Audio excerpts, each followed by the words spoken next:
Now, the suspect accused of killing 4 University of Idaho students is expected to land at an airport near Idaho after traveling across the country all day.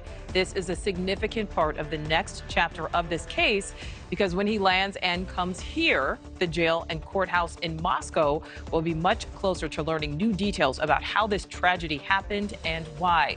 It comes as we just got brand new footage of a traffic stop involving Bryan Kohberger, the first of 2 that happened in a single day in Indiana. We saw the second stop yesterday, but this is new footage. Indiana State Police stopping them in a white Hyundai for tailgating. Take a look. Where are you headed? Well, we're coming from WSU. Senior national correspondent Brian Inton will be joining us to talk more about that traffic stop in just a moment. But first, let's go to Nancy Liu, live outside that airport near Moscow. So, Nancy, what do we know at this point about the status of that plane? Well, Nicole, we expect the small plane carrying Bryan Kohberger to land possibly here at Pullman Moscow Regional Airport within a matter of hours. We do know that aircraft just made a second stop in Rapid City, South Dakota. That's after a refueling stop in Champaign, Illinois. And TMZ obtained photos of Kohberger being escorted off the plane. He was in an orange jumpsuit and definitely being restrained and escorted by 2 officers. He went into the terminal building, apparently, possibly to go to the bathroom. The plane was refueled and came back out. This is a small airplane, and so we don't know if it's stopping again for another refueling stop, but whenever he gets to Idaho, Bryan Kohberger, he will face justice for allegedly taking 4 young lives. They were living their best lives. Kaylee Gonsalves, Maddie Mogan, Xana Kernodle, and Ethan Chapin having a blast attending the University of Idaho until their brutal murders on November 13th. How are you feeling? After waiving extradition to Idaho, their accused killer left the Monroe County Jail in Pennsylvania early this morning.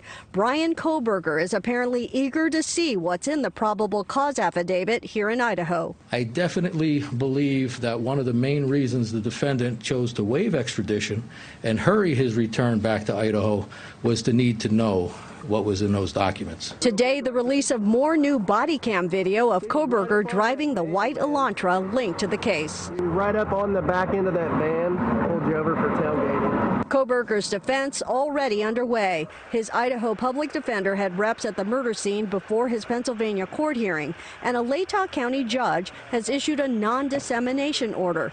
It prohibits all law enforcement, attorneys, and just about anyone connected to the case from speaking to the public or media. Prior to that, the Latah County Sheriff told NewsNation that there will be increased security at the local jail in Moscow. Ethan was a terrific kid, just an absolute light in this world. Friends and relatives of the victims have been expressing relief over the arrest, but the pain is everlasting. Ethan's basketball coach and mentor, not surprised that he had defensive wounds. I've tried not to think too much about the particulars of that night, but certainly Ethan was a protector, and he had everybody, everyone that he cared about, he had their back.